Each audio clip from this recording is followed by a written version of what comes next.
God help Colorado, land of the free no more. Chains on the people, from the plains to the western shore. Leaders lost their way in a liberal haze. Time to rise up, set the Rockies ablaze. Colorado's bleeding, high crime on the streets. Denver's a war zone, can't walk without defeat. Immigrants pouring in, gangs like Trendy Agua run wild. Crimes unchecked, our safety defiled. Roads are crumbling, potholes everywhere. Taxes sky high, but they don't seem to care. Tables under siege, refunds disappearing fast. Liberal schemes stealing our cash at last. God help Colorado, we real leaders now. Tina Peters locked up a prison somehow for fighting the steel, standing tall and true. Police barring with Trump, but he's looking like a fool. High taxes crushing families on the brink. Crime waves crashing. What do you think?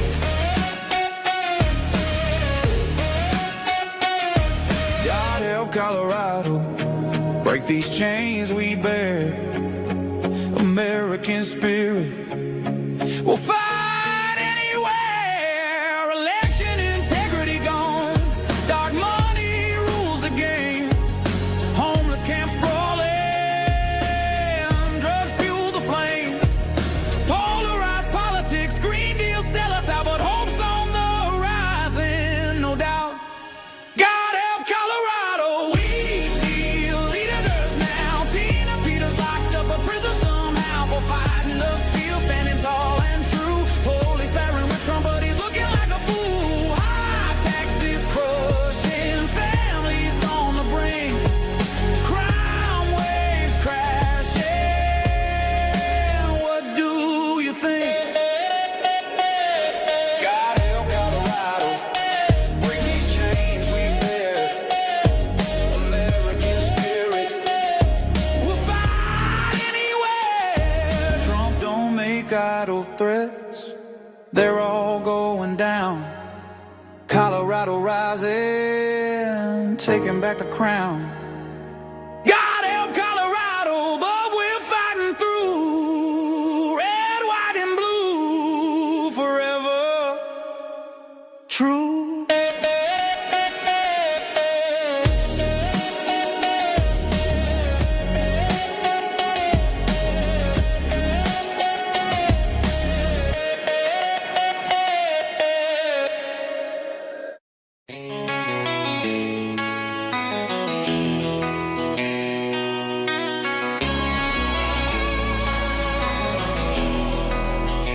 Yeah, Tina Peters locked up tight, but she's still spilling fire. La Vista prison shaking, trying to bury the truth in mire. Black mold thick on every wall, inmate scrubbing with no mask. Knowing 95, bare hands bleeding, breathing poison, that's the task. Food straight garbage, tiny portions taste like yesterday's regret. Water dirty and foul, making bodies sick, you bet. Backfire on the big house, Tina's dropping bombs. Civil rights violations, they still hiding all the wrongs. La Vista in a panic, covering up the shame. Tina's voice is thunder, calling out the game. Twanging beats collide, truth won't be denied. Exposing all the darkness, no more places left to hide. Pro-eds promise federal funds vanish in thin air. No rehab, no classes, just a trap that keeps them there. Transport guard crossing lines, raping souls in the van. Tina calls it out loud, now they trying to hush the plan. Deputy warden Cordova sneaking inmates out the gate. Shopping trips and family visits, breaking rules, sealing fate. Backfire on the big house, Tina's dropping bombs. Civil rights violations, they still hiding all the wrongs. La Vista in a panic, covering up the shame. Tina's voice is thunder, calling out the game. Twanging beats collide, truth won't be denied. Exposing all the darkness, no more places. Untamed is going to be untamed. It's going to be a little crazy. I want to talk to my people. I want to talk to my brothers and sisters. We can have grace and humility in how we interact with other people. Oh, hot dog, look at you. And nobody talks about what's really happening. And let's have conversations about what truth is.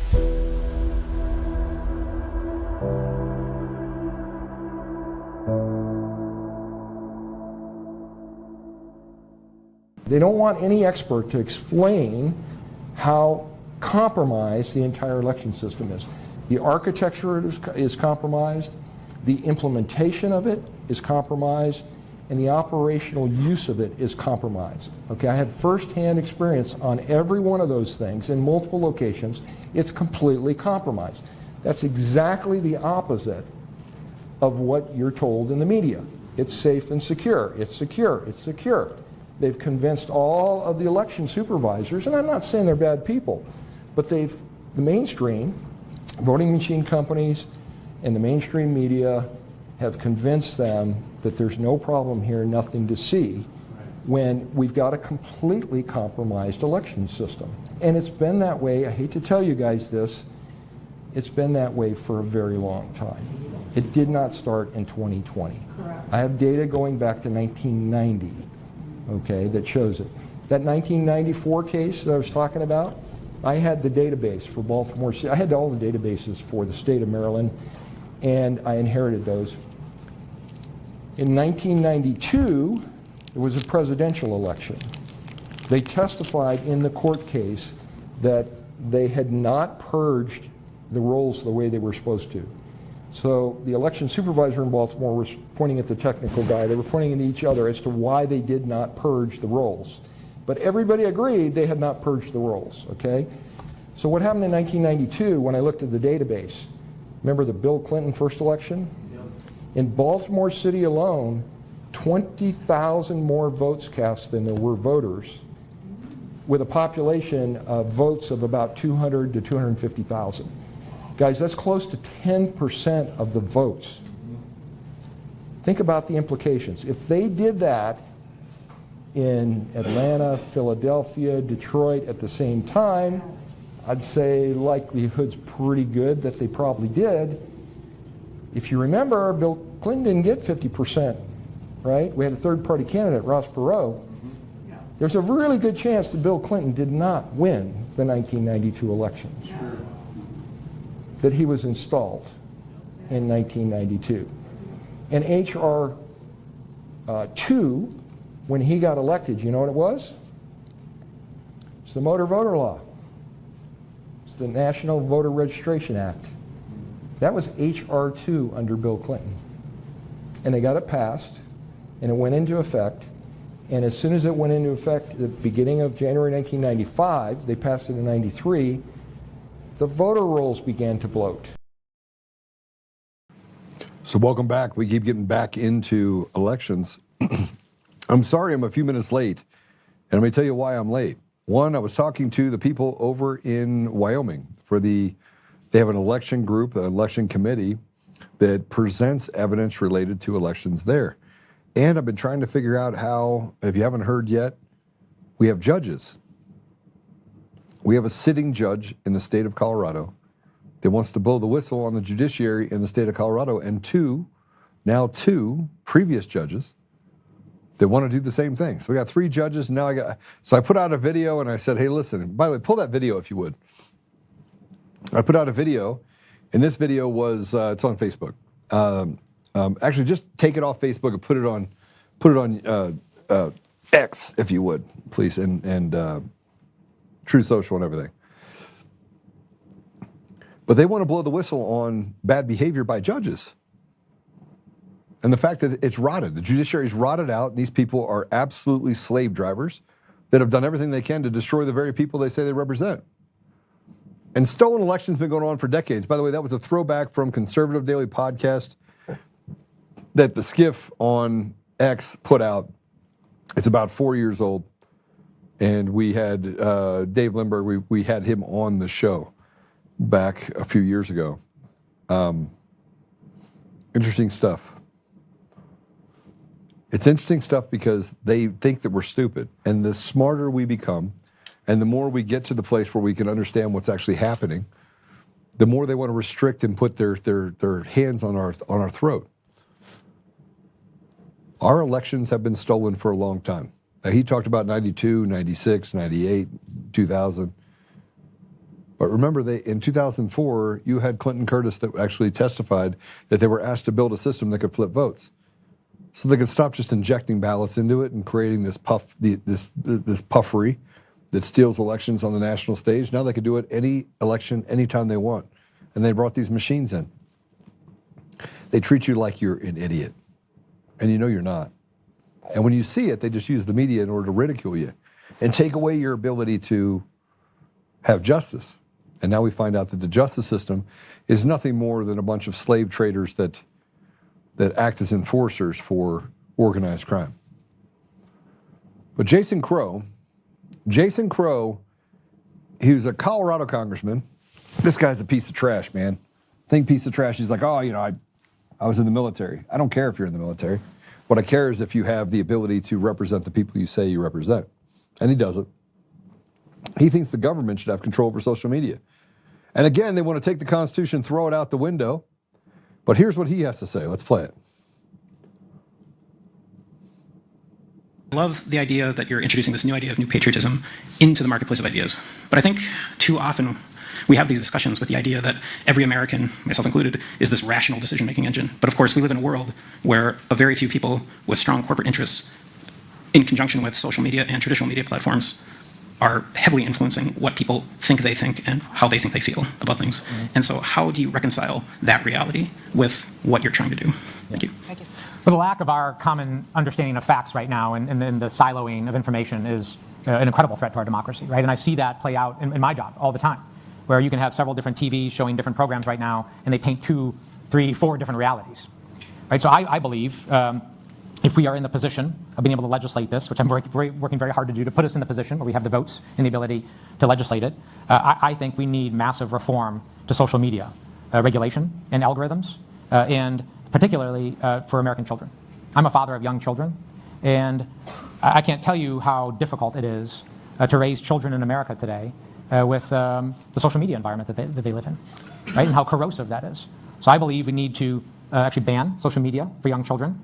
We need to take it out of our classrooms, and we need to regulate algorithms that are tearing our country and community and our children apart. Right? The social media companies and the big tech companies have proven themselves irresponsible and incapable of self-regulation. So our government has to step up and regulate it. And we have to build a coalition across partisan lines. And actually, this is an area of bipartisanship, I can tell you. There are many people, Republican, Democrat, and Independent alike, that knows that this is a problem. And it's destroying our families, our communities, and our government. Well, there you go. He thinks that basically the question came from someone who thinks that they're really smart. Has anyone run into people that say that they're really smart and they're actually not? They're not smart at all? It happens more often than we know. We find ourselves fighting up this uphill battle over and over and over and over again. And the people that say that they're really smart are actually the ones that are pretty unintelligent.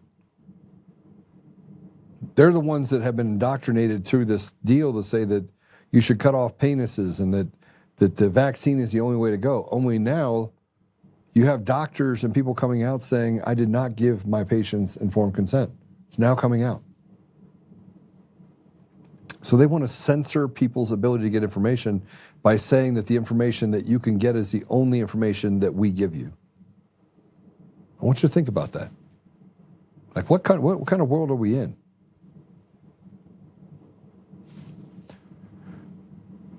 We have been trying so hard to get to a place where the American people's voice can be heard.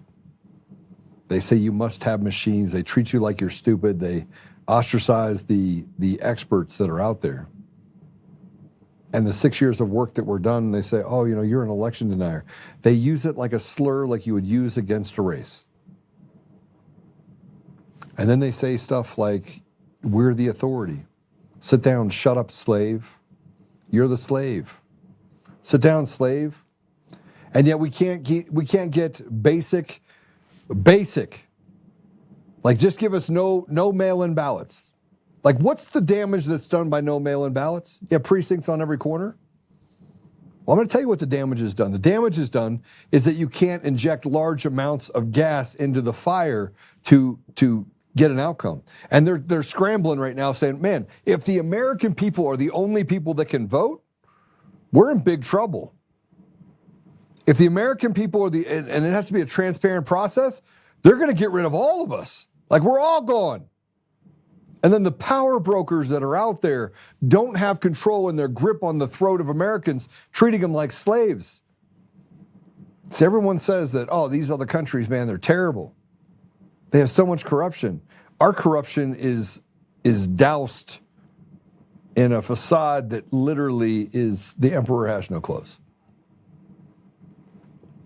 We can't get the SAVE Act passed, and there's already a push for another bill that betrays the American people. You got what's going on up in Minnesota. You got what's going on in California. Now you have California senators and congressmen inside of the state of California that want to pass the Nick Shirley Act that makes it impossible for you to get to the fraud. I'm going to tell you something that you probably already know. You're a slave. You're a slave, and they don't even think you're worth it. You're an inconvenience to them. Give us your money, slave. We own your property, slave.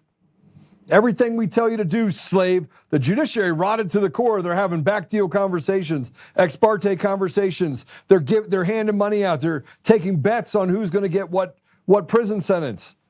They're doing terrible things, Epstein list, you name it. They're on their own list.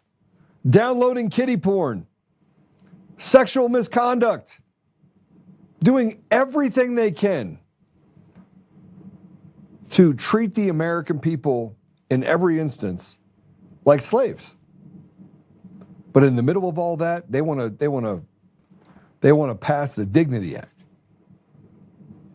They want to push a bill that helps illegal aliens. They haven't helped the American people in so long, we don't even know what it looks like. We don't have roads on the, I mean, you look at Colorado, it's like a criminal's playground. They want to make it impossible for you, the American, to be able to take care of yourself, to defend your home. They want to strip you of your Second Amendment rights. And now Jason Crow says, let's take your First Amendment rights too. And the more we speak and the more we speak up, the less they make sense. And it doesn't matter if you're a Democrat or Republican, guys, it does not matter. None of that matters. What matters very simply is, are you willing to be their slave?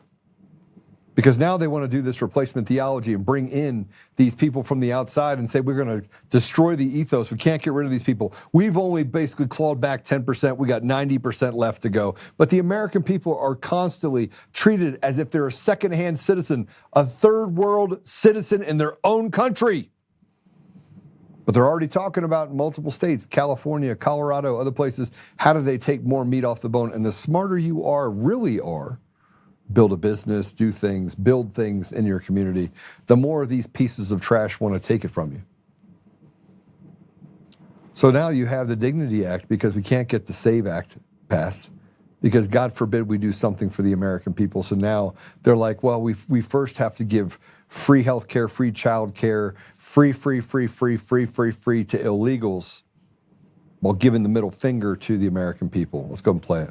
There's a new amnesty bill in Congress called the Dignidad Act. The name's in a foreign language because it benefits foreigners over American citizens, giving legal status to as many as 12 million illegal aliens, stops ICE from deporting illegals, and allows many deported illegals back into America. Worse, the Dignidad Act expands work visas, replacing American workers and undercutting wages. The Dignidad Act is an amnesty bill. Learn the facts and join the conversation.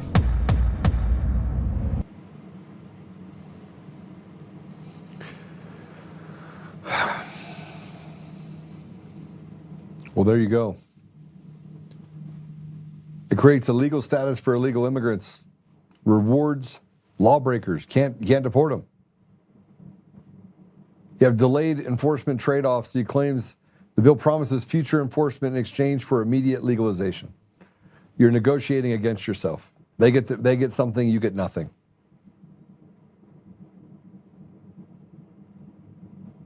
Even without direct citizenship, because it doesn't give them real citizenship, this legal status gives them de facto amnesty. They can do whatever they want. And it's bipartisan. Do you mean unipartisan? Our country it's just broken. It's broken.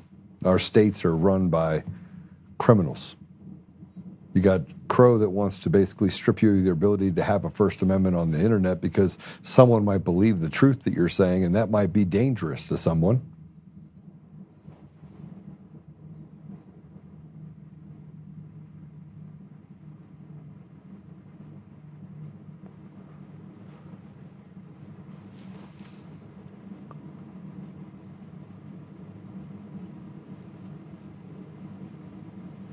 And here's a Democrat senator, by the way. You got to see this. I don't even know what to say. Just play this. Yeah, play it. How many illegals are on Medicaid? Do you know? Glenn, Senator Grenade, please, can we, when we dehumanize,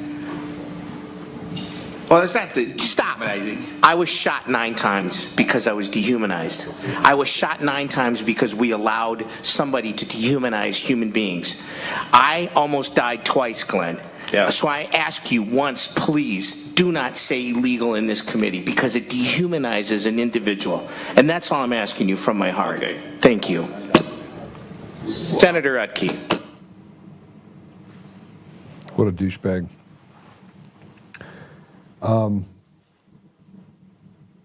You can't. Every time we turn around, they keep moving the goalposts, moving everything. And in Virginia, they're changing how they award electoral votes in a presidential election because they're afraid of you, the American people. So they just want to change it. I mean, and who better to do that than the CIA governor candidate of Virginia? The CIA.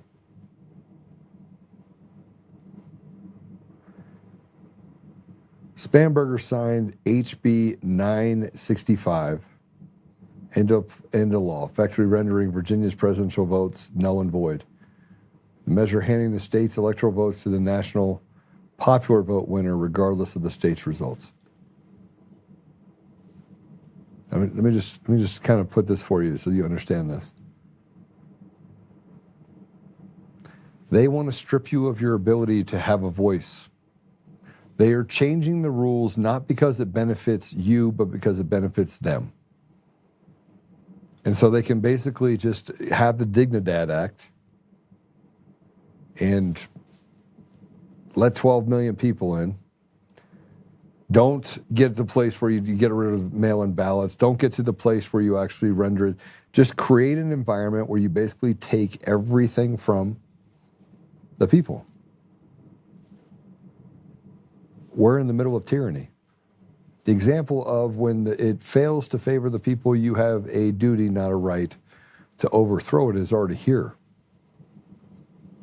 Let's be honest about it. It's here. Let's go ahead and play it.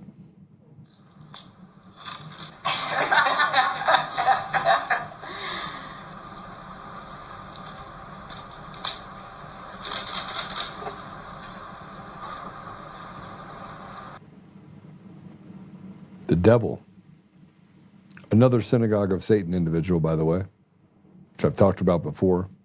The same people that say we're not white while basically ridiculing people that are white, bringing people in this replacement from all over the world in order to come in and replace Americans, generations of Americans.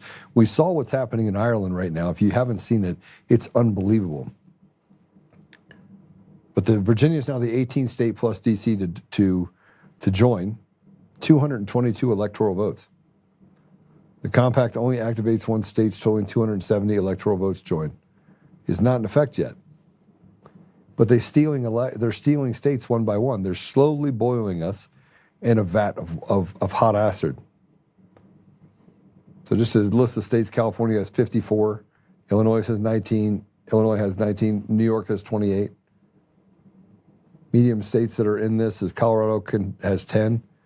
Connecticut has 7, Maryland has 10, Massachusetts has 11, Minnesota has 10, New Jersey has 14, New Mexico has 5, Oregon has 8, Virginia has 13, Washington has 12, smaller states. So they're basically doing the 2/3 in reverse to change the laws collectively.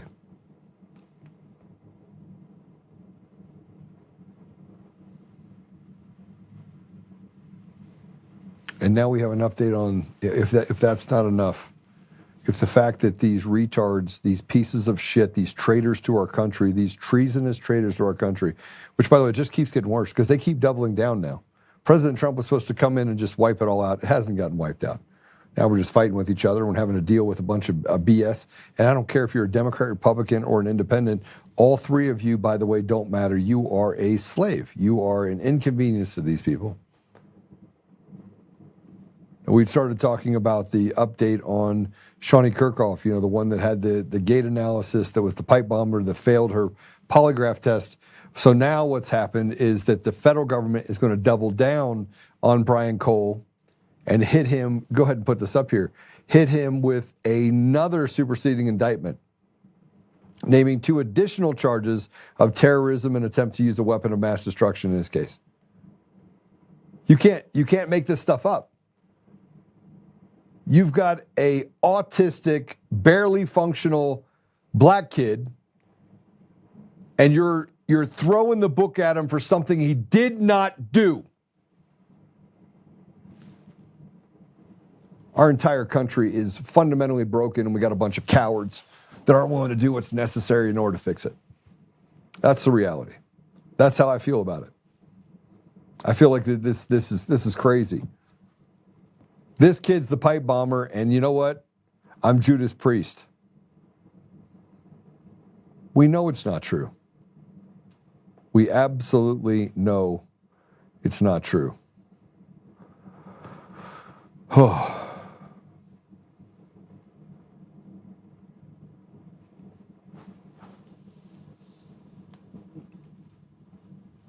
Is he in?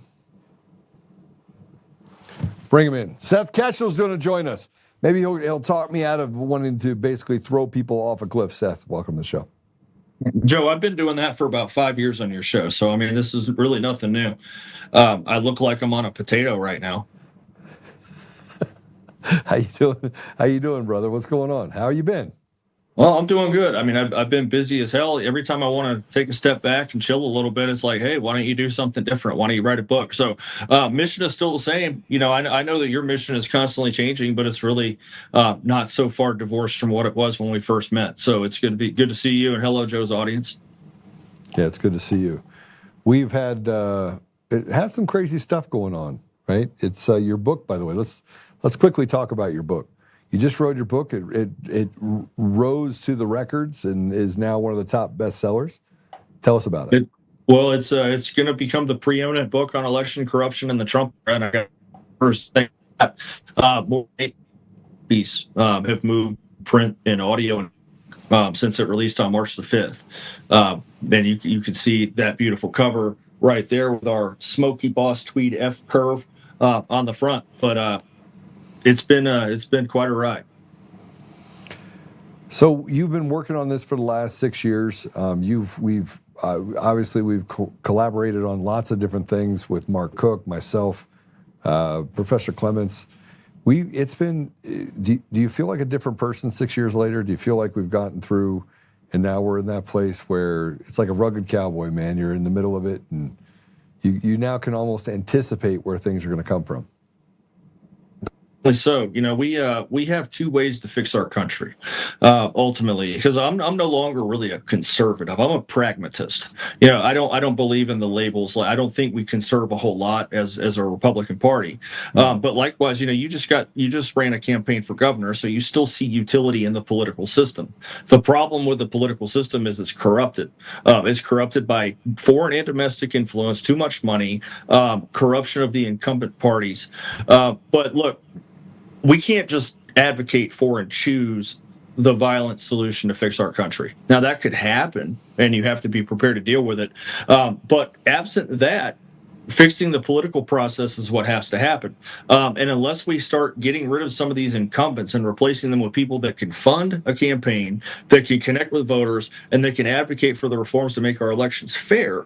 See, that's one thing the White House is still pushing is election fair, but we don't have the help in the Senate that we need, and we definitely don't have the help in the courts, although I think the Supreme Court may be about to give us police. So my views are now more pragmatist oriented. Every passing milestone gives me a greater understanding of what happened under the third 2020. Okay, so we talk about 2020, but man, we've been looking at elections going back to the early 2000s, 2004, 2008, 2012. And we're finding more and more information related to how they did it, stored procedures, how they were able to manipulate the code, and that's why they hid it behind this black box. And now we have even more information about what's happening in Serbia, what's happening in China. Obviously, we pulled out Maduro from Venezuela. And you have people that are chirping like birds. Why is it taking so long to get to a conclusion if we know that the elections are stolen? And they keep trying to say, there's still people saying safest standard, gold standard. Seth, we know it's not. It's nonsense to even have the conversation anymore. Why aren't people in handcuffs and why aren't people in Guantanamo Bay? Well, there's a lot of people that benefit from the corrupted system of elections maintaining the status quo. And they're not. Now, it's mostly the Democrats at this point, but in the book, I made a point in chapter 4, a history of election fraud. I literally wrote that chapter for the good conservative who says all the right conservative talking points, and he believes that the government's corrupt, he believes the media is corrupt, he believes the schools are corrupt, but he won't go so far to believe that elections would be stolen. Is that anyone in power is going to do everything possible to stay in way ever since people did, or even before democracy. And I wrote about Mark Hare, who's a U.S. congressman from North Carolina. Well, in 2018, his election was thrown out using North Carolina in a special election. So this is a bipartisan problem, and to rip off the layers of corruption may be to expose friends caught in the fire. I think that's why you don't see much political action on it. All right, so let's kind of unpack that a little bit, because we have this uniparty. I think you've seen this, the Republican Party become largely anemic, largely betrayers of the very people they say they represent. It's hard to see to the bottom, like who represents what. Like it's almost as like everyone's for themselves, as long as it comes with a paycheck from the end of it. At least in the political structure or the struggle that we face. But how are we going to fix it if we can't get to a place where the people's voice are even heard, even on a local level? Like nobody has an appetite for machines or mail-in ballots. They just don't. So why is it so difficult to fix what should already be fixed? All right, it's just it makes no sense to me, Seth. It makes no sense. Well, I think we have top dollars. We are definitely victims of corruption when it comes to the courts. When it comes to fair laws, we have the states and the federal government all the elections clause versus the federal government's authority to come in and write a lot of this stuff. And then you have even red states like Idaho and Missouri refusing to comply with the Trump DOJ to turn over voter rolls. Back to the question of who is this going to expose? Because I don't think either of those secretaries of state are corrupting the system actively themselves. I think it would expose massive corruption of the voter rolls going back decades and create a problem that they don't think they need to solve today. But for the ground up portion of this, we're not entirely victims. And you've alluded to this plenty of times. That's one thing that you do with that fireball attitude that you have, is you compel people to get involved and to start caring. Okay, and that's the most important part. And I would consider Maricopa County, just up the road from where I live today, is the symbolic ground zero of the election corruption in this country.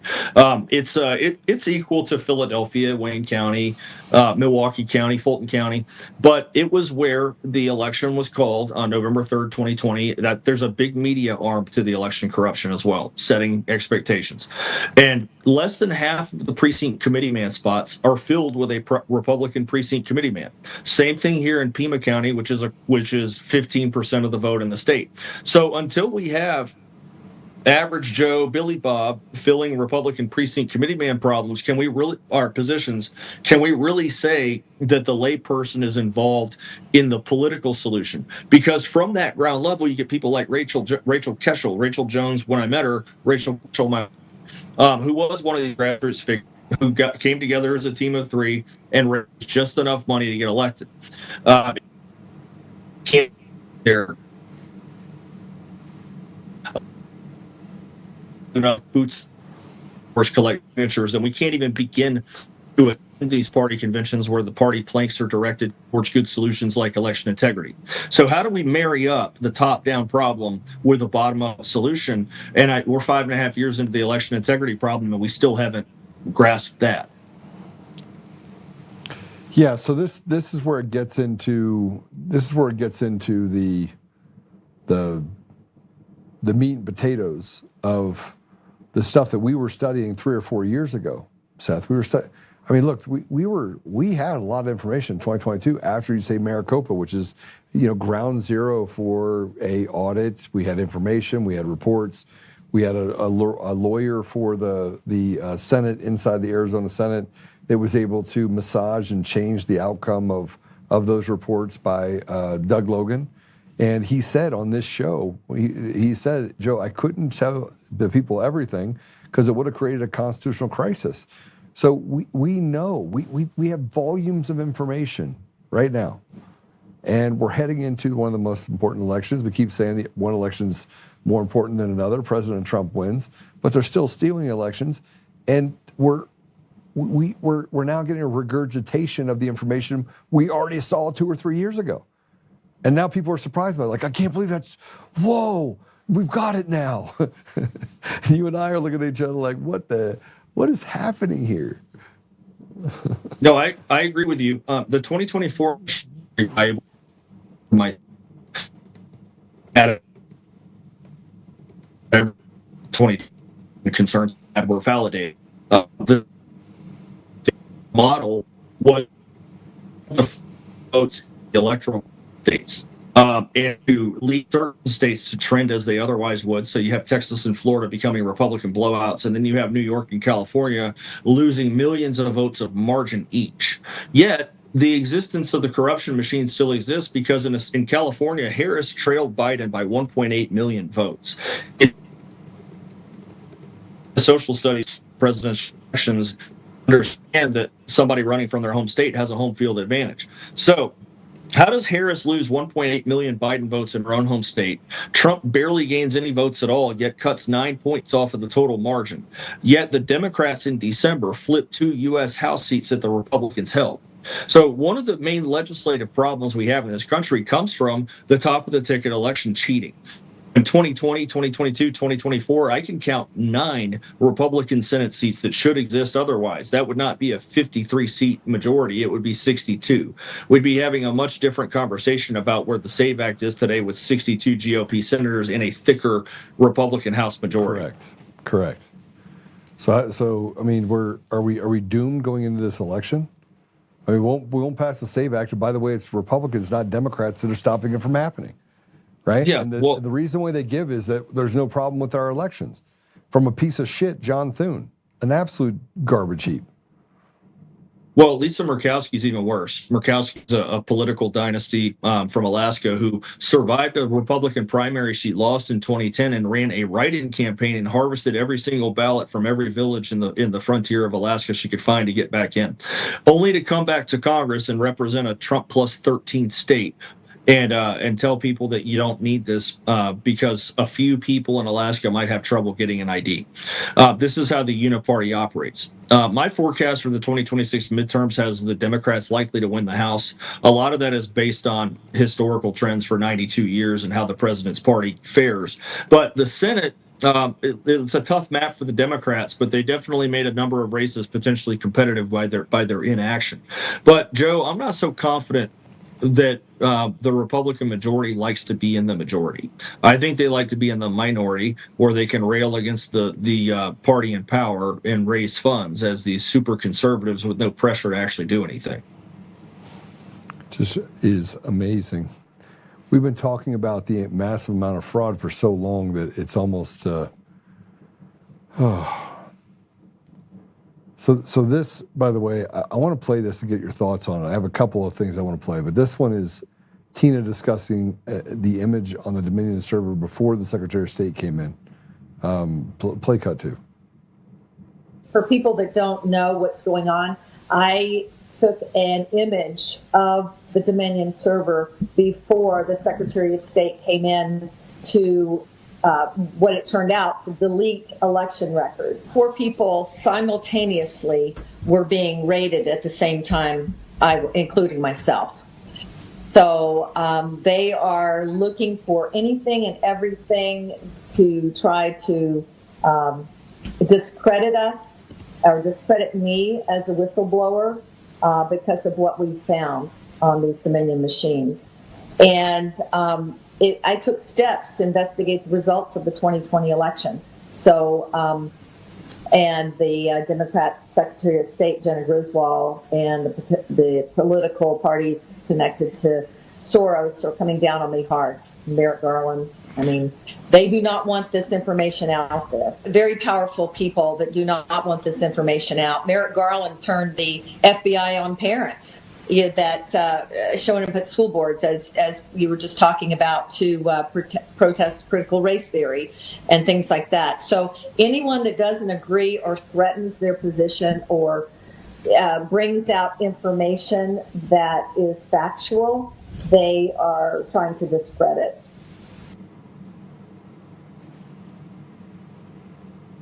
We've seen it over and over and over again. Everyone is an election denier. Everyone is bad, except for the very people that are doing it. And if you look over the last 20 years, Seth, the record is 0 and probably 2,000 of whistleblowers or people that have come forward with information that were not slandered and put into a hole. FBI whistleblowers, IRS whistleblowers, election whistleblowers. Tina Peters sits in jail for 9.5 years. There's zero amount of tolerance given to those people that do the right thing. Well, the problem is the people that make all the decisions in this country are the ones that are steadfast in those positions. The people themselves, 40% of Americans at the time of the 2020 election believed that election was tipped by fraud. And it was only 42,918 ballots between Georgia, Wisconsin, and Arizona that tie of the Electoral College. 42,918, that's nothing. 10,457 here in Arizona. So, but the people over the years, you and Dave, other people that went around the country talking about election, up to 66% of Americans in 2024 didn't trust the American election system. It's still 62% according to Rasmussen reports. So now it's holding steady that 3 out of 5 Americans don't believe of elections is trustworthy, and this is why you see the Overton win shifting now to where there's so much heat on the Senate to pass this back. That doesn't do us a lot of good here in the short term, but you can just test it out online. I recently waded back on that. I don't like the platform because it's so tough.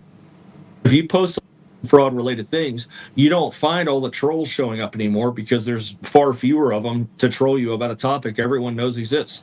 That's why I created the phrase electile dysfunction and all of the symptoms that go with it, because you have to be able to throw the ridicule right back at them.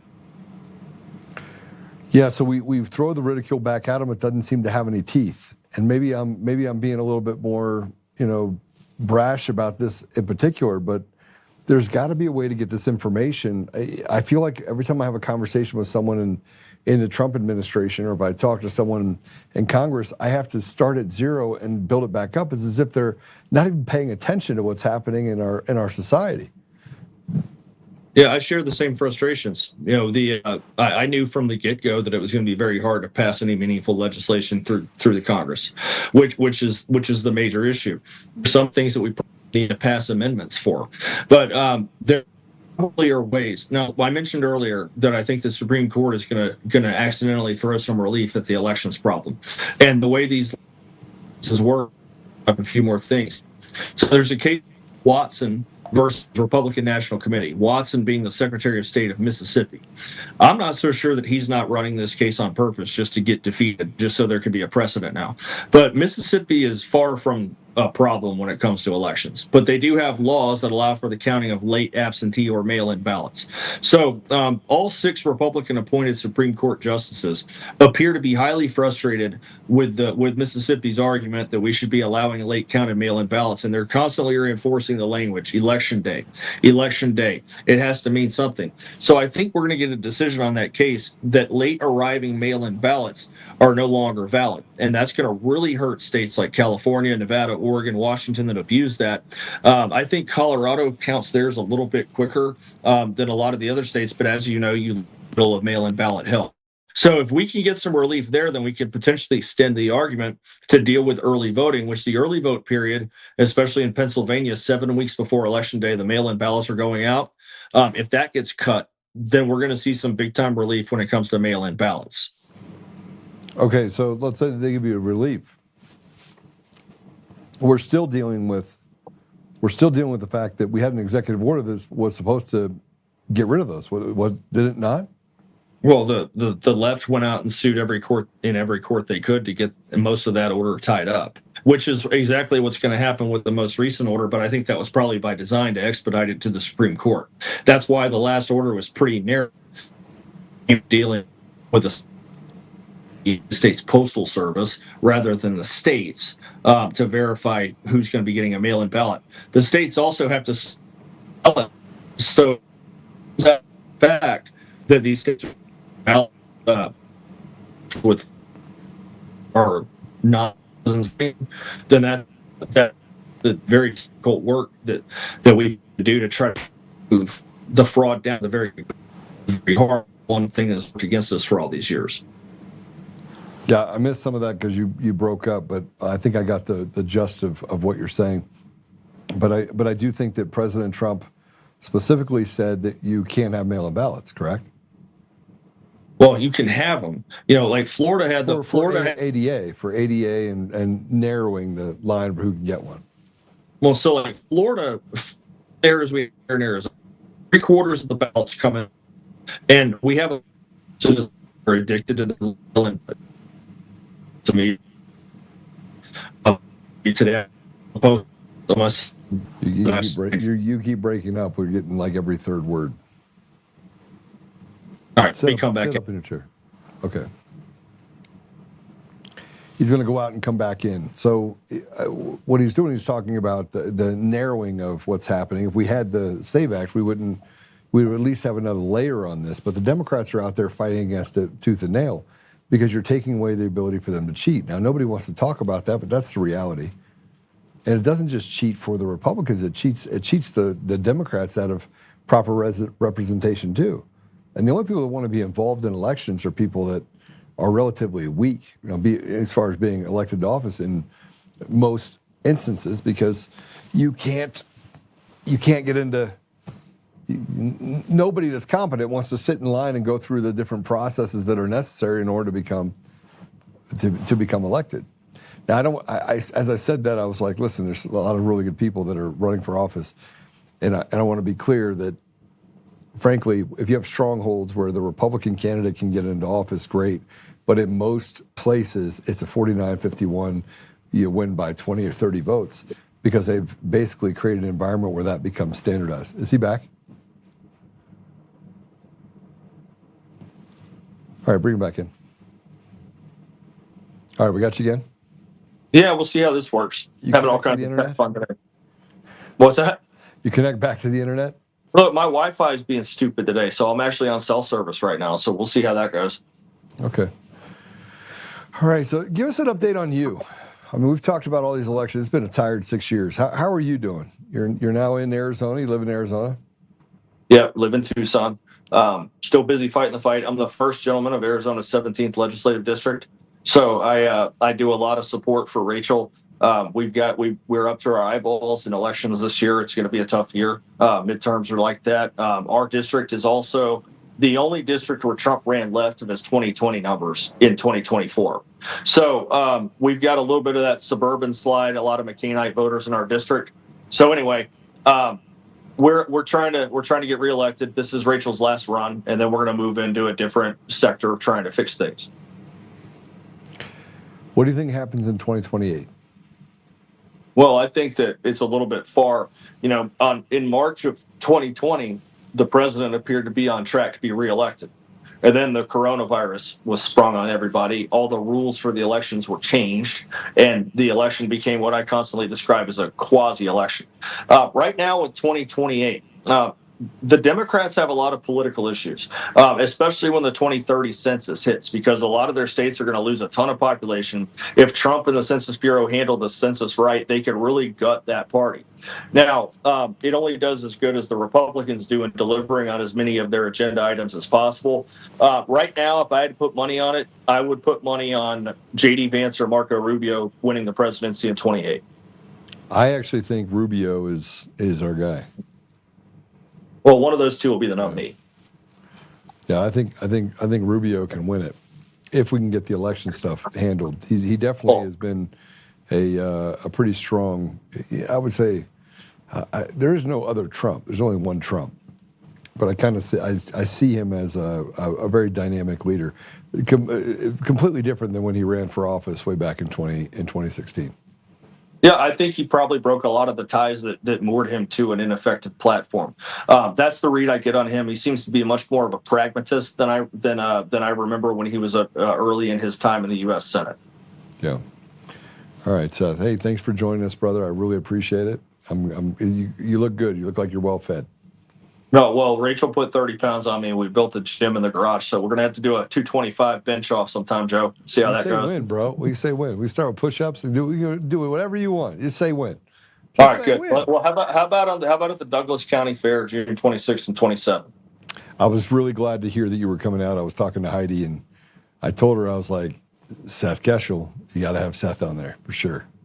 Yeah, well, we'll do it then. We'll bring all the equipment. How about reps for vets? We can just go right down the street. We can go right down the street from me. Reps for vets. Done. Yeah, charity. All right, cool. All right. Hey, God bless you, brother. It's good to see you. See you, buddy. Thank you, everybody. Right. Thanks, Joe's audience. Yeah. Seth Keshel's a good man. He's a very good man, and the things I know about Seth are I could write a book. Just about that. I wonder if I could write a Seth Keshel book. See how that would go over well. You'd probably get mad at me. We're going to take a quick break. When we come back, I didn't want to cover this. I didn't want to cover it, but I keep getting phone calls and emails and text messages that says, Joe, Victor Marks. Now listen, I think I buried the hatchet with Victor Marks on Saturday at the assembly. Walked up and he said, we're all in it for the right reasons. And I was like, okay, sure. And I shook his hand and I walked away. But now we have more questions than we do answers. And yeah, let's take a break. When we come back, we're gonna take a very different approach to Candace Owens deal. And if you say, I don't like Candace Owens because someone else doesn't like her, man, I don't know how to feel about things, but I am no longer throwing out information and saying someone's not credible because someone else tells me that they're not credible. I don't believe that. And two things can be true at the same time. So we'll be right back.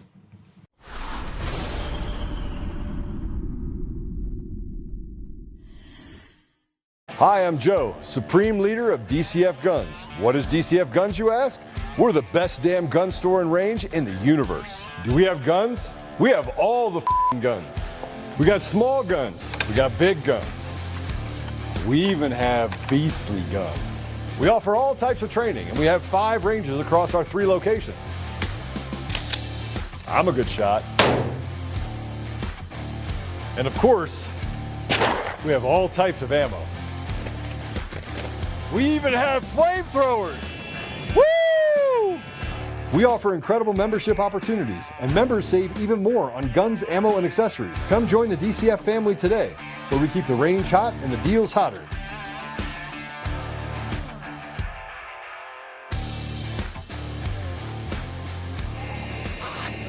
It's hot.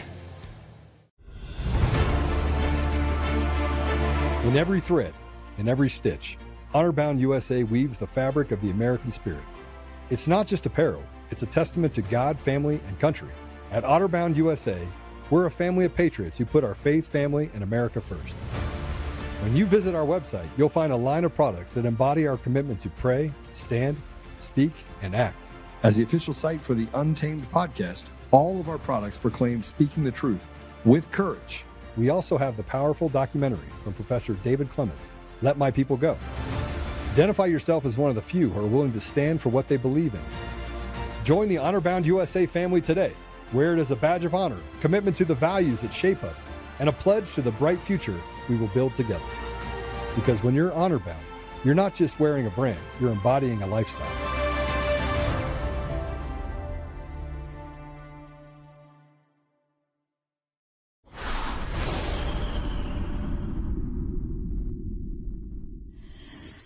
Now, on background, you should know that his real name is Vaughn Victor Kennedy. Well, he says it's Vaughn. His military record says it's Vo with no N at the end, but we'll say Vaughn Victor Kennedy. Now, by the time he was 17, he had lived in 17 homes and attended 14 schools. He was involved with drugs, fights, and theft in high school. He regularly tells the story about the abuse that he endured at the hands of his stepfather, a man that he refers to as Mr. K. But his stepfather's real name was Glois Dean Kennedy. And his stepfather served in the Army and did counterintelligence. And thereafter, he ran an international drug smuggling ring out of Jamaica, for which he eventually pled guilty and was convicted of conspiracy in 1987 for attempting to import 1,400 pounds of marijuana from Jamaica. Also charges which included money laundering, aiding and abetting. He was sentenced to 14 years in prison. Okay, now, Victor's brother, Mike Kennedy, who would go on to become an attorney, also pled guilty as the co-conspirator in that drug trafficking ring. He took a plea deal, so he only served a year and a day in exchange for testifying against his stepfather, Glois. What about his biological dad? Victor Marx's biological dad was apparently cut from the same cloth. His name was Karl Marx, okay? And he was a pimp, a drug dealer, and also a world-famous martial arts expert who spent time in a mental hospital for his homicidal tendencies. Now, I know what you're thinking. You're thinking maybe Victor had angelic grandparents who kept him safe from all of this dysfunction, but you would be wrong. Now, unfortunately, his grandfather, on his dad's side, killed his grandmother before he turned the gun on himself and committed suicide in public. What about Victor himself? Well, Victor killed a man at the age of 7, but to be clear, Victor is very open about that story, as he is with every story. Some people don't believe his stories. I'll let you be the judge.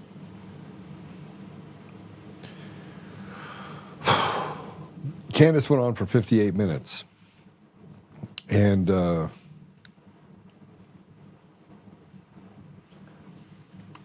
I went and met with Victor Marx before I announced that I was going to be running for governor of Colorado.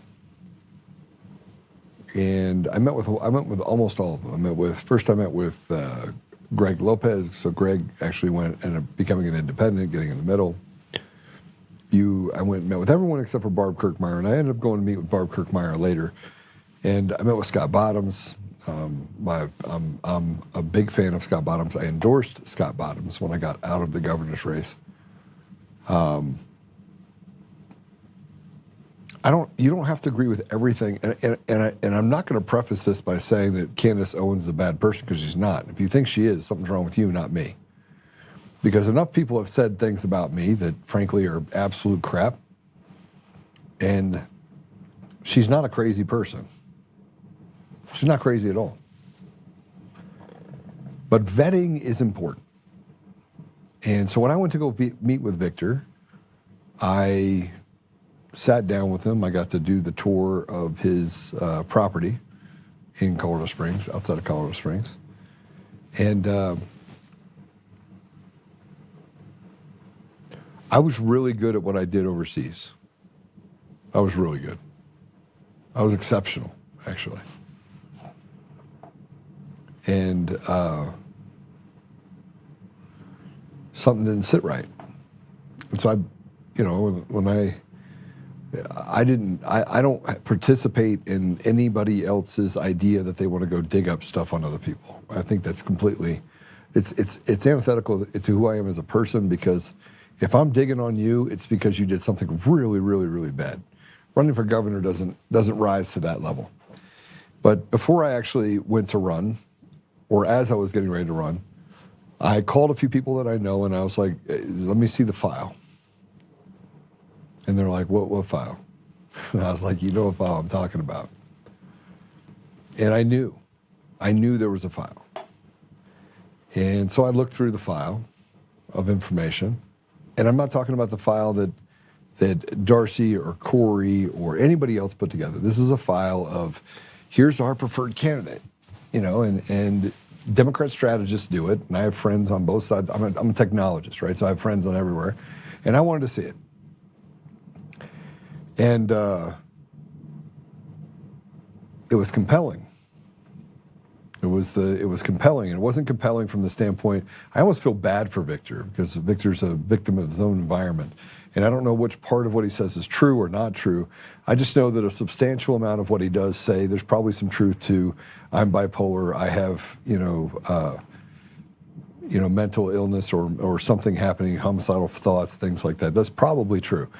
I hope it's less true and maybe hyperbolic, because the fact that someone with those issues would want to run for office is problematic.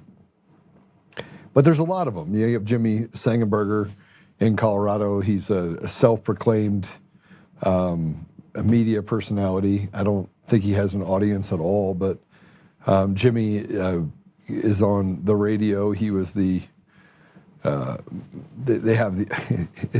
weirdo. But he was also institutionalized, so that he wants to be inside of government. And you have other people like this kid Nick down in Colorado Springs, again, another mental case, and you have all these people that are mental cases that get involved in politics. It makes me go, man, that's why our laws, everything's screwed up, is one, we have nutballs being put in office and because they could easily be controlled, and two, nobody wants to be around nutballs. Sorry. Vetting is important, but the more information I got on Victor, the worse it got for me. And I was like, wow. And then he started attacking me, saying that I was a part of a mean girl, he called it the kindergarten cabal. I don't punch down. You can ask Patrick, you can ask Damon, you can ask Apollo, I just don't do it. If you don't take a shot at me, I'm not taking a shot at you. I'll just feel sorry from you from this side. And people are like, well, this person's bad. I mean, if you do stuff like John Thune, he's a traitor to the country.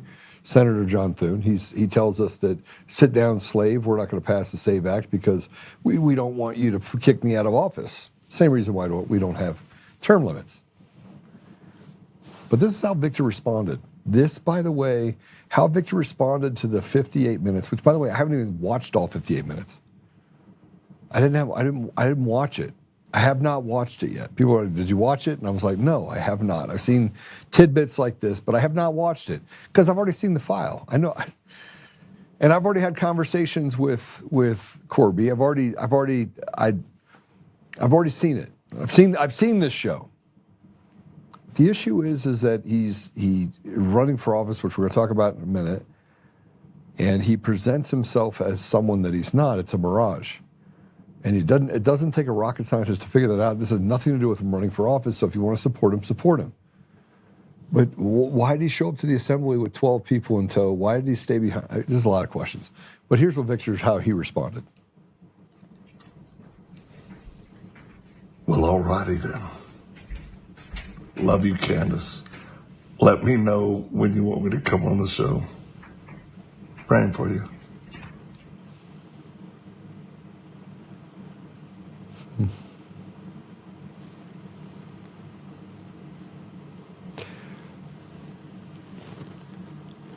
If you take your glasses off right before you're going on to a thing and you want to make it a production, that's great. And it's okay with me if Victor decides to drop out. I think it'd be better for his mental health, frankly, because you don't hide from people. Let's just go to the General Assembly. You don't hide from people in a room upstairs telling everyone you're going to sweep the assembly, you're going to take it from everyone, and you don't get top ticket. And now there's 80 votes more than you had people that were in the assembly. If you want to know what happened in Colorado, you had the assembly, there was credentialed, and then versus credentialed number of ballots, there was 80 more votes than we had people. Which they explained it away and said, well, it was because you had the vice chairs and the chairs, and so they left, or excuse me, they didn't have badges, so maybe that was the discrepancy. And I go, okay, that checks.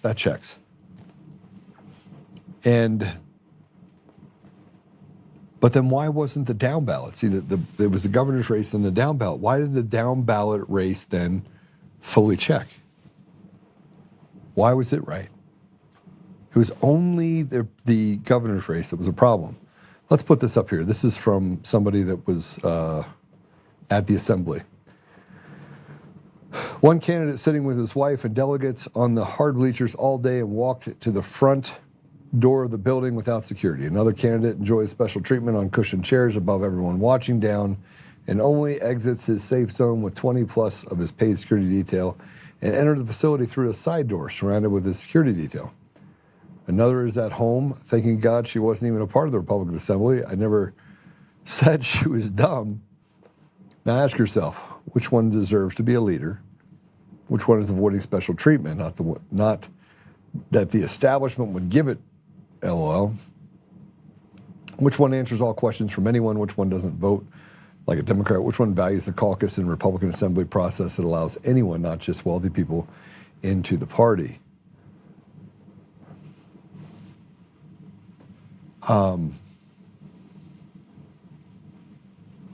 We have a problem inside of it. Look, everyone wants there to be a hero, and Ryan said this on a show that maybe Joe, you're not the hero that we deserve, but you're the hero we need right now. Can't figure out if he's trying to insult me or if he's saying that I'm basically Batman. But Mark Cook had to put something out yesterday because Victor Marx then stopped going to a debate. He backed out of a debate. And you should debate, right? You should be debating. You should be able to debate. And so I put this up. This is Mark Cook. Victor Marx is the "you have to vote for me to see who I am" candidate for Colorado governor. He just declined yet another debate while other candidates gladly show up and meet the voters. If you won't face the people before the primary, why should they trust you after? Those are the fake "do not debate, don't ignore the signs" people. Make sure everyone has their eyes wide open. He also refused to call me about how the elections are being manipulated in Colorado and to learn what happened to Tina Peters.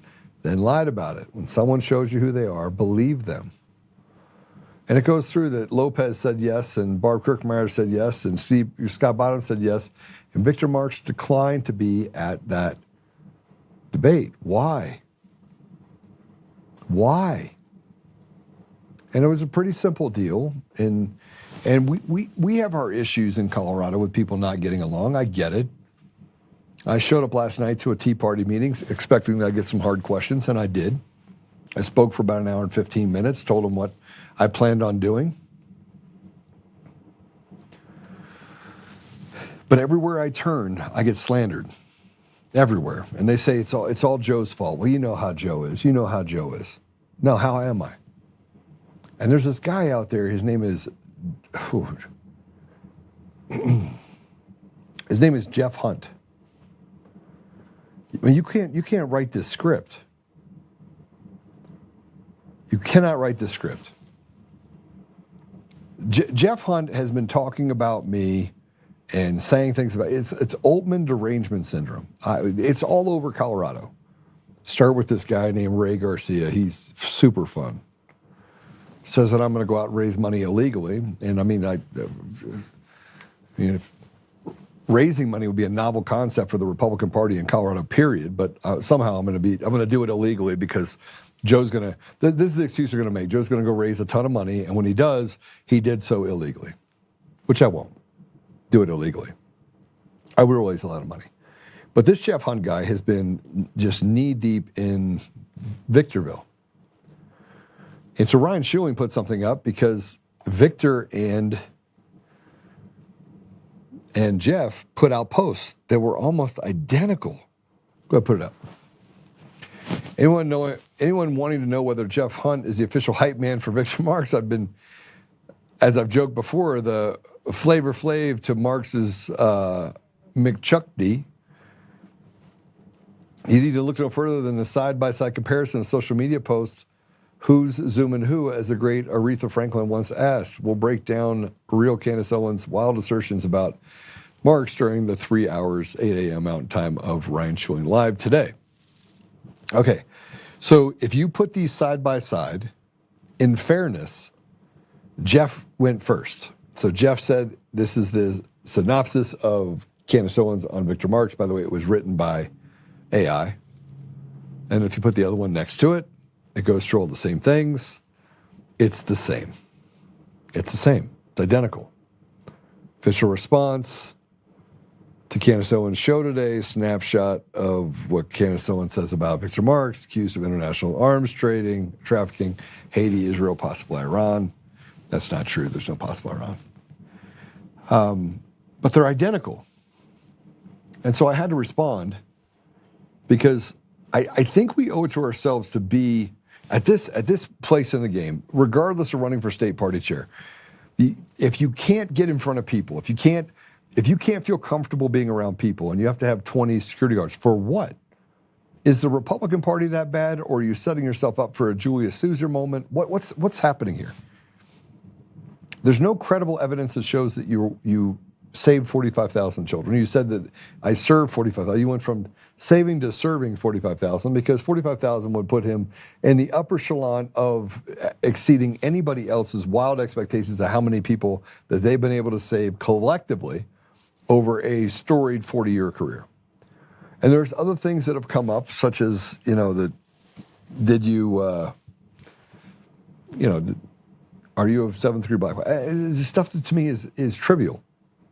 It is trivial. You'd say, no, Joe, it's not trivial.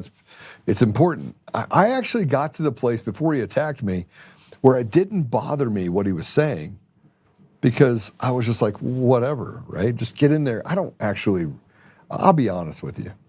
If we can get a Republican candidate that basically does shrooms all day, but he can actually do what the American people want him to do, that'd be 1,000 times better than somebody on either side that thinks for themselves and does apex work, in my opinion. Sorry, that's the reality. Someone that does. Here's a novel idea. How about we have someone that doesn't betray the people? Can we do that? Maybe. But here's what I wrote. I hope it's not true. I said, is it true? I hope it's not true. I pray none of it is true. Whether it is or not, I think it deserves more scrutiny. I think Candace laid it out her case. I don't think Jeff should not be lazy in fanboy responses. The allegations are serious. I would like to see Victor go on Candace's show. He said he would. I think Candace should let him go, or let him. I'll be listening to Ryan for sure, though, on Denver's K60, 630 K now.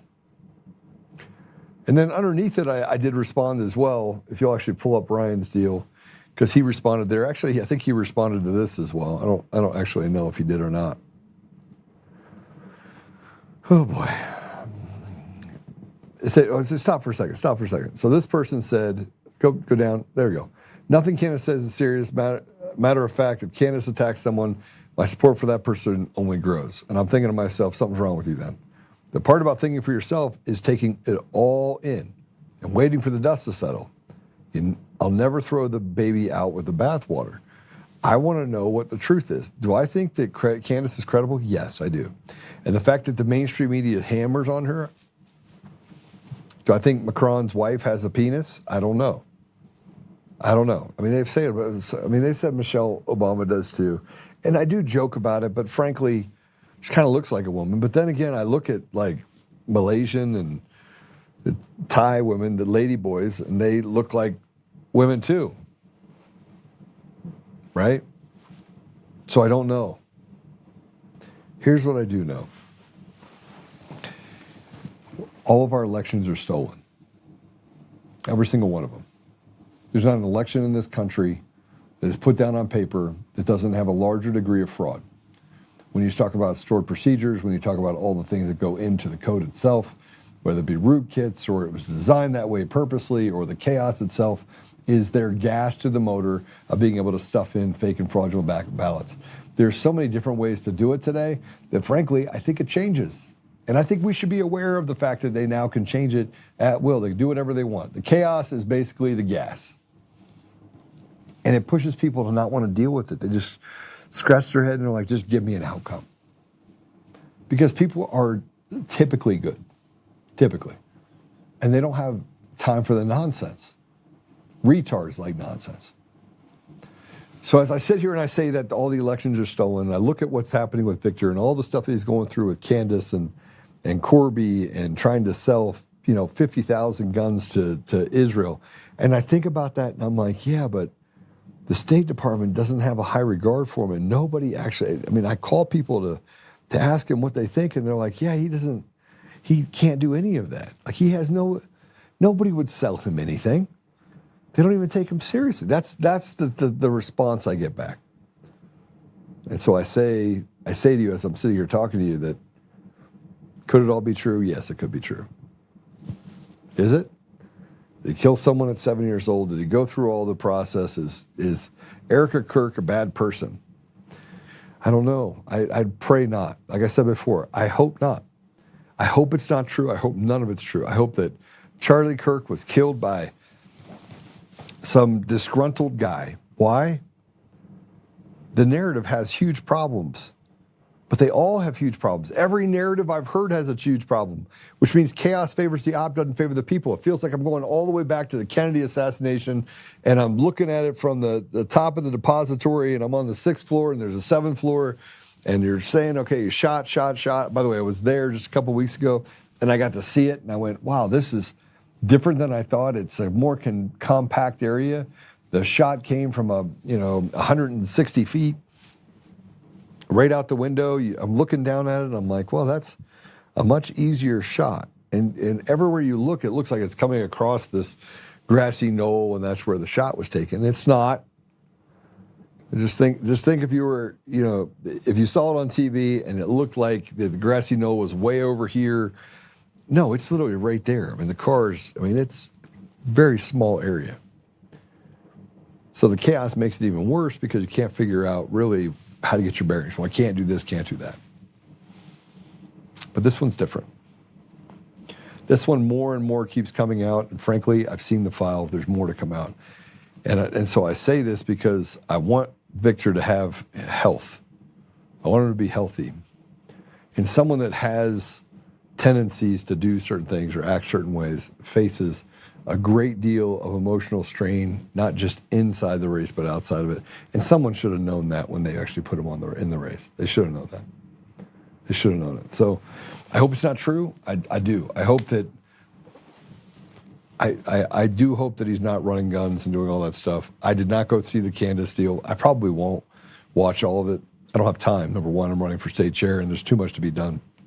But this brings me back to the two questions that I want to ask you. I've asked it now for the last 2 days. Do you like to win or do you like to lose? Which one?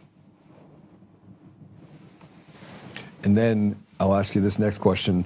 Do you care how you win? See, I'd rather win terribly than lose graciously. I want to just scrape, and I want to fight, and I want to get to a place where we can have ethical, moral standards. And I don't care how messy it is as long as we win with that mission in mind. So think about that. He becomes a candidate because somebody chooses him, and we go through all this. We still got to get to a place where we can actually ask ourselves a question, and that is, can we win with that candidate? And those are the things that I think you have to ask. Let's see what we got here. Both Erica and Marks, I'm more inclined to believe Candace. Yeah, I think a lot of people are. I mean, she had over 1 million people that watched it in a 2-hour period of time. An autistic black man planted the pipe bombs. No, he didn't, but I think I know where you're going with that. And now I can't believe it. How can I believe anything the government says? You can't. You can't, because you're a slave.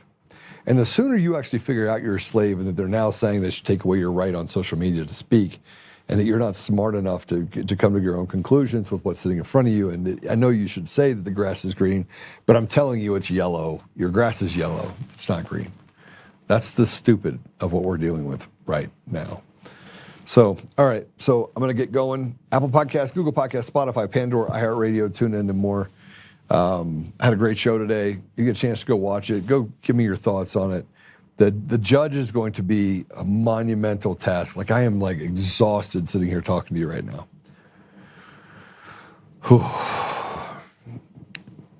We're going to have a sitting judge that is going to give us information about what's happening in Colorado. And if you're listening to this and you are a county clerk, or excuse me, a court clerk, or you work inside that environment, you want to whistleblow, we will protect you. We will make sure nobody knows your name. No one knows your name. they won't know your name. They won't be able to hear your voice. We will guard everything. But it'd be nice to have more attorneys to get on board on this show, more judges, and literally just break it down and show the American people that our judiciary is literally the devil reincarnate, because that's what it feels like. All right. Where's the show? I haven't done it yet, Murph. I haven't done it yet. It's going to be a big one, though. It's so big that it's really big.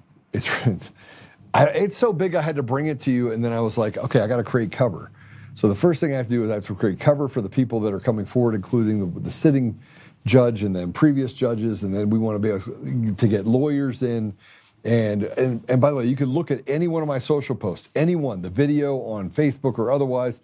You can go to any of it, and you'll see people that are just stacking up on it, going, "This is what happened to me in family court. This is what the judge did." I mean, it's literally infecting itself in such a way that everyone wants to get into the action. So there's no question that we've actually hit a nerve, because I have someone that is that works inside of. Okay, I probably shouldn't say that. It's going to be a really big show. It's going to be a big show. I'm not going to say anything more, because I can tell you right now, they watch my shows every day. So, hi, Mom. They watch my shows every day, and they do so just so that they can come up with some more fodder. But this is going to blow it out of the water. It's going to blow it completely out of the water. So it'll be good. All right, let's pray. Can we pray us out? Father God, we just walked through a lot. We know that our elections are fraudulent. We know that we're here for restoration.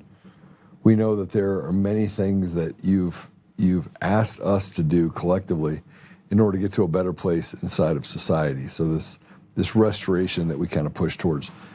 And we're grateful, Father, to be born at a time such as this and to be involved here where we are.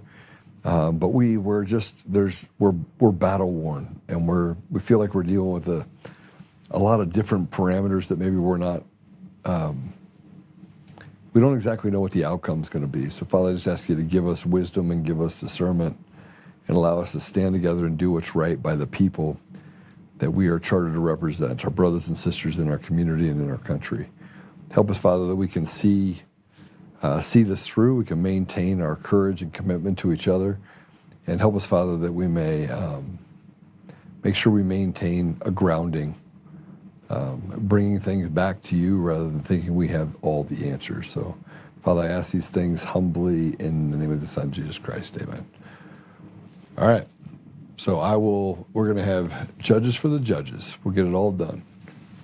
Still don't have the truth on the Kennedy assassination, make elections great again. Yeah, I'd like to do that. All right. Hey, God bless you all. I will see you tomorrow.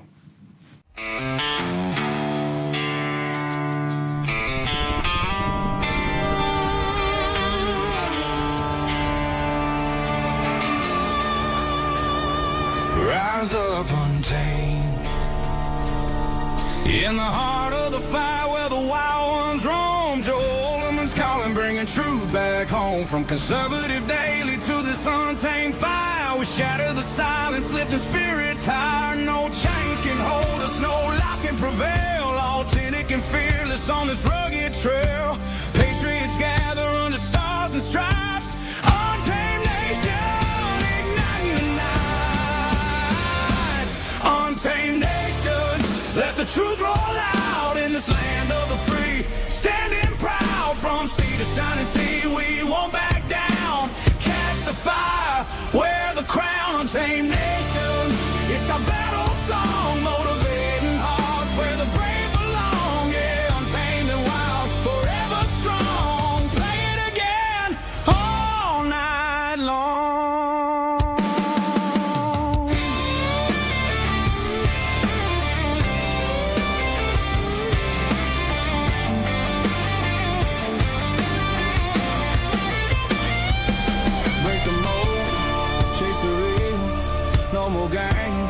Time to heal.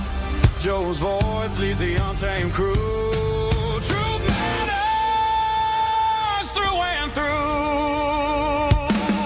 Untamed nation, let the truth roll out in this land of the free. Standing proud from sea to shining sea, we won't back down. Catch the fire, wear the crown. Untamed nation, it's our battle song, motivating hearts where the brave belong.